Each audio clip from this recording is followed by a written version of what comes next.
Hello everyone, welcome back to my YouTube channel. So మీరు చూస్తున్నారు ఇప్పుడు మెథడ్స్ ఎలా క్రియేట్ చేయాలి అండ్ వాట్ ఈస్ మెథడ్ అనేది అయితే నేనైతే క్లియర్గా ఈ వీడియోలో అయితే ఎక్స్ప్లెయిన్ చెప్తున్నాను. సో ఎవరైనా కొత్త వాళ్ళు చూస్తున్నట్లయితే సబ్స్క్రైబ్ చేసుకోండి. So let start our video. So first నేను ఏం చెప్పబోతున్నానంటే, ఫస్ట్ మెథడ్ అంటే ఏంటి? Method is a black of code.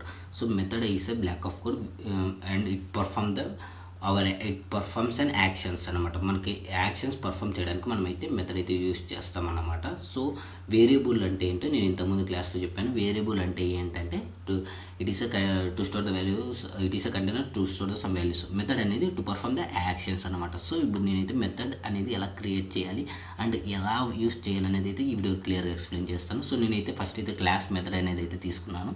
So ఈ క్లాస్ అనే మెథడ్ అయితే తీసుకున్న తర్వాత నేనైతే ఏం చేశాను, ఒక గ్లోబల్ వేరియబుల్లో ఇన్స్టెన్స్ వేరియబుల్ నాన్ స్టాటిక్ ఫీల్డ్గా నేనైతే int current balance equals to 1000 అయితే నేనైతే తీసుకున్నాను. సో మీరైతే ఓవరాల్గా చూస్తున్నట్టయితే, సో నేనైతే మెయిన్ మెథడ్ అనేది ఇది మెయిన్ మెథడ్ కింద రాశా. సో నేను ఏం రాశా, ఇవన్నీ సింపుల్గా మెథడ్స్ రాశాను అనమాట. సో ఫస్ట్ నేనైతే ఇన్స్టెన్స్ వేరియబుల్ తీసుకునేసిన తర్వాత ఏం చేసిన, ఇంకో మెథడ్ తీసుకున్నా గ్రీటింగ్. ఫస్ట్ నేనైతే ఒక ఏటీఎంకి వెళ్ళేసిన తర్వాత నేను అక్కడైతే నా కార్డ్ ఇన్సర్ట్ చేయగానే నాకైతే గ్రీటింగ్ కార్డ్ కావాలి కాబట్టి నేనైతే వెల్కమ్ టు కెనరా బ్యాంక్ అనేసి అయితే నేనైతే ఒక ప్రింట్ స్టేట్మెంట్ అయితే ఇచ్చినాను. సో నెక్స్ట్ ఏం చేసినాను, నేను ఇక్కడ ఏం చేసినాను, ఇంకో మెథడ్ క్రియేట్ చేసి నేను ఎప్పుడైతే అమౌంట్ అయితే డిపాజిట్ చేస్తానో, సో ఇక్కడైతే నేను ఇంకో మెథడ్లో డిపాజిట్ అనే మెథడ్ క్రియేట్ చేసి నేను ఎలాంటి టైప్ ఆఫ్ అమౌంట్ డిపాజిట్ చేసి న్యూమరిక్ అంటే ఇంటీజర్ టైప్ ఆఫ్ డేటాని అయితే ఇక్కడ పెడుతున్నాను కాబట్టి, సో ఇంట్ డిపాజిట్ అని నేను ఇక్కడ ఒక పారామీటర్ తీసుకునేసినాను అనమాట. సో ఆ తర్వాత నేను ఏం చేసినా, నేను ఎప్పుడైతే డిపాజిట్ చేస్తానో కరెంట్ బ్యాలెన్స్ ఎంత ఉంది, 1000 ఉంది. నేను డిపాజిట్ చేసిన అమౌంట్ 100 అనుకోండి, 1100. సో ఈ 1100 వెళ్ళి మళ్ళీ నాకు కరెంట్ బ్యాలెన్స్లోనే కూర్చోవాలి. అంటే అప్పుడు ఇక్కడ ఓల్డ్ వాల్యూ డిస్ట్రాయ్ అయిపోయి న్యూ వాల్యూ అనేది నాకైతే ఇన్సర్ట్ అవుతుంది అనమాట. So successfully your balances deposit 1100 అని అయితే నాకైతే చూపిస్తుంది అనమాట. సో అది సెకండ్ మెథడ్, డిపాజిట్ మెథడ్. ఇప్పుడు పబ్లిక్ వైడ్ విత్డ్రా అనేది ఇంకో మెథడ్ తీసుకున్నా. ఇప్పుడు నేనైతే అమౌంట్ విత్డ్రా చేయాలనుకుంటున్నా. సో నేను ఎలాంటి టైప్ ఆఫ్ అమౌంట్ విత్డ్రా చేయాలనుకుంటున్నా, integer type of amount withdraw చేయాలను. సో నేను అప్పుడు ఇంట్ విత్డ్రా అనే వేరియబుల్ అయితే తీసుకునేసిన. సో ఇవన్నీ ఏంటంటే, ఇవన్నీ మనకు రిటర్న్ టైప్ ఇవ్వవు, జస్ట్ యాక్షన్స్ పర్ఫామ్ చేయడానికి మాత్రమే. సో ఇక్కడైతే నేను ఎటువంటి వేరియబుల్ ఎలాంటి రిటర్న్ టైప్ని జనరేట్ చేయట్లేదు. సో నాకు యాక్షన్స్ పర్ఫామ్ చేయడానికి మాత్రమే నేను యూజ్ చేస్తున్నాను. సో నేను ఎప్పుడైతే కరెంట్ బ్యాలెన్స్ మైనస్ విత్డ్రా అని కొట్టిన వెంటనే, సో నేనైతే ఎంత విత్డ్రా చేసిన అమౌంట్, మిగిలిన మైనస్ అయిన అమౌంట్ నాకైతే కరెంట్ బ్యాలెన్స్, ఇప్పుడు నేను 200 విత్డ్రా చేస్తే 1100 10,900 నాకు కరెంట్ బ్యాలెన్స్లో ఉంటుందన్నమాట. సో అదన్నమాట. సో ఇప్పుడు విత్డ్రా కూడా చేసేసాం, సక్సెస్ఫుల్లీ యువర్ బ్యాలెన్స్ విత్డ్రా అని చెప్పేసి నేను ఇక్కడైతే ప్రింట్ స్టేట్మెంట్ తీసుకున్నా. సో నెక్స్ట్ ఏంటంటే, సో పబ్లిక్ ఇంట్ చెక్ బ్యాలెన్స్. సో ఇక్కడ నాకు ఫైనల్గా చెక్ బ్యాలెన్స్, సో టోటల్గా ఎంత బ్యాలెన్స్ ఉన్నది నాకైతే కావాలన్నమాట. సో నేను ఇక్కడైతే ఏ పారామీటర్స్ యూజ్ చేయట్లేదు, ఎందుకంటే ఇక్కడ నాకు రిటర్న్ టైప్ కావాలి. సో ఫైనల్గా ఎంత బ్యాలెన్స్. సో నేను ఇక్కడ ఏం చేస్తున్నా అంటే వాయిడ్ అనేది తీసేస్తున్నాను. వాయిడ్ తీసేసి నేను ఎలాంటి టైప్ ఆఫ్ డేటా ఇస్తున్నానో తెలుసు కాబట్టి, సో నేను ఇంటీజర్ టైప్ ఆఫ్ డేటా ఇంట్ అని పెట్టేసి, సో ఇక్కడైతే నేను ఒక చెక్ బ్యాలెన్స్ అని చెప్పేసి మెథడ్ అయితే క్రియేట్ చేసేసి, రిటర్న్ టైప్ ఆఫ్ బ్యాలెన్స్ నాకు కరెంట్ ఈ బ్యాలెన్స్ ఎంత ఉందో ఓవరాల్గా నాకైతే రిటర్న్ కావాలి అని అయితే నేను అడుగుతున్నాను. సో నేను ఇక్కడ రిటర్న్ కూడా తీసుకునేసినాను అనమాట. సో నెక్స్ట్ ఈ మెథడ్స్ అన్నింటిని నేనైతే కాల్ చేయాలి. సో అప్పుడు నేను ఇప్పుడు మెయిన్ మెథడ్ అయితే యూజ్ చేయాలనుకుంటున్నాను. సో మెయిన్ మెథడ్ అయితే క్రియేట్ చేసినాను. So main method string args అనేది క్రియేట్ చేసిన తర్వాత, ఇప్పుడు నేను మెయిన్ మెథడ్లో నేను తీసుకునేది ఎటువంటి మెథడ్, నేను తీసుకునేది పబ్లిక్ స్టాటిక్ ఇన్స్టెన్స్ వేరియబుల్ కాబట్టి నేను ఆబ్జెక్ట్ క్రియేట్ చేయాల్సి వస్తుంది. ఫస్ట్ ఈ గ్రీటింగ్ అనే దానికి నేను ఒక ఆబ్జెక్ట్ క్రియేట్ చేసినాను, class name variable new method అని చెప్పేసి. తర్వాత నేను ఏం చేసిన, అక్కడ గ్రీటింగ్కి నేను ఏమేమి ఇచ్చినాను, సో అది వేరియబుల్, ఇక్కడ వేరియబుల్ కాల్ చేసేసి గ్రీటింగ్ అనే ఫంక్షన్ని కాల్ చేసినాను అన్నమాట.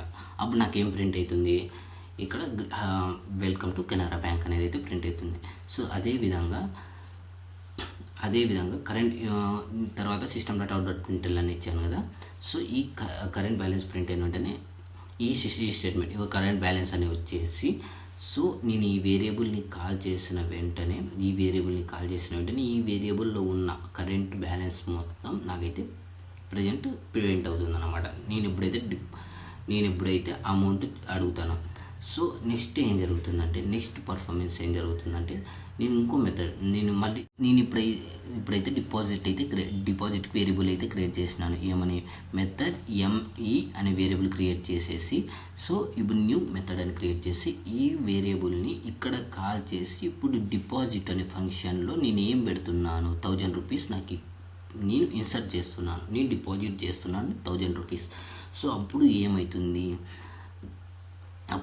system.out.println అప్పుడు ఏమవుతుంది, యువర్ బ్యాలెన్స్ ఇస్ డిపాజిట్ అని పడేసి నెక్స్ట్ ఏం పడుతుంది, యువర్ కరెంట్ బ్యాలెన్స్ ఈజ్ అని పడేసి నేను ఎంతైతే డిపాజిట్ చేశాను 1000 రూపీస్కి ఇంకో 1000 రూపీస్ చేసాను, మొత్తం కరెంట్ బ్యాలెన్స్ నాకైతే 2000 అక్కడ డిస్ప్లే చూపిస్తుంది. సో నెక్స్ట్ మెథడ్ ఏంటి, మెథడ్ M1 అని పెట్టేసి న్యూ మెథడ్ M1 అనే ఆబ్జెక్ట్ తీసుకునేసి నెక్స్ట్ న్యూ అనే కీవర్డ్ తీసుకునేసి మెథడ్ ఆబ్జెక్ట్ అయితే క్రియేట్ చేసి మళ్ళీ ఈ వేరియబుల్ ఇక్కడ కాల్ చేసి తర్వాత విత్డ్రా అనే ఇక్కడ ఉంది కదా, సో ఈ ఇక్కడ విత్డ్రా అని ఇక్కడ ఇచ్చా కదా, ఇక్కడ మెథడ్ నేమ్, సో ఆ మెథడ్ నేమ్ని ఇక్కడైతే కాల్ చేసి ఈ ఫంక్షన్లో నాకు విత్డ్రా ఎంత కావాలనుకుంటున్నా, 100 రూపీస్ విత్డ్రా కావాలనుకుంటున్నా, సో 100 రూపీస్ అని కొట్టేసిన తర్వాత అప్పుడు ఏమవుతుంది, నెక్స్ట్ ఈ statement your balance is successfully withdraw అని పడేసిన తర్వాత నెక్స్ట్ ఏం పడుతుంది, next your current balance is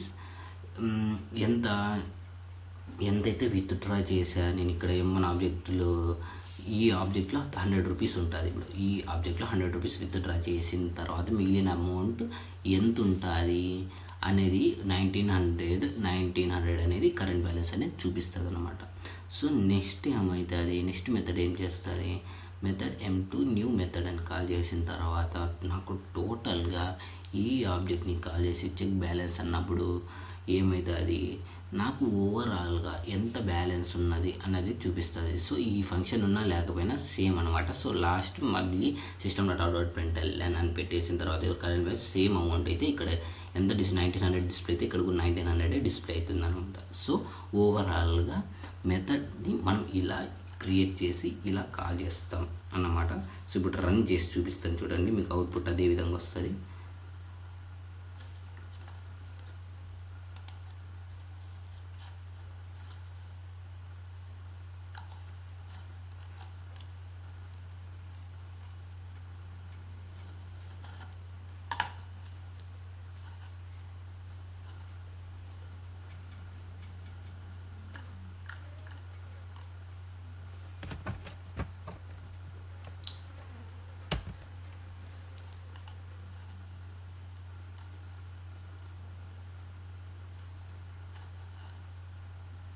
so ఇక్కడ ఓవరాల్గా మనకి ఎక్కడ అయితే ఎర్రర్ అయితే వస్తుంది.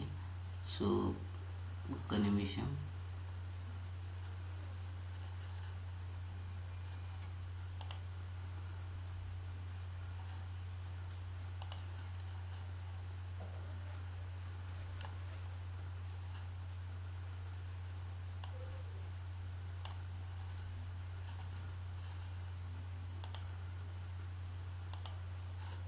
సో నేనైతే రన్ చేస్తున్నాను.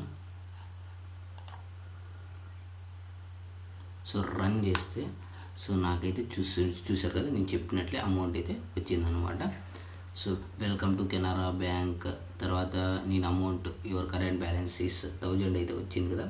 సో అది successfully your balance is deposit అని వచ్చేసి నేను ఎంత 2000 అయితే యాడ్ చేశాను కదా, ఇంకో 1000 అయితే ఇక్కడ యాడ్ చేశాను కదా. సో ఆ అమౌంట్ వచ్చింది. తర్వాత యువర్ కరెంట్ బ్యాలెన్స్ ఈస్ 2000 అని చూపించింది. Successfully your balance is withdraw అని చూపించింది. నేను ఇప్పుడు 100 అయితే విత్డ్రా చేసిన తర్వాత మిగిలిన అమౌంట్ ఎంత ఉంది, సో కరెంట్ బ్యాలెన్స్ ఈస్ 900 అని ఉంది. సో మళ్ళీ ఏం చేశా యువర్ కరెంట్ బ్యాలెన్స్ ఈస్ 1000 అని చూపించింది. సో ఇదే అంతే, సో ఇంతేనమాట సో మెథడ్ అనేది.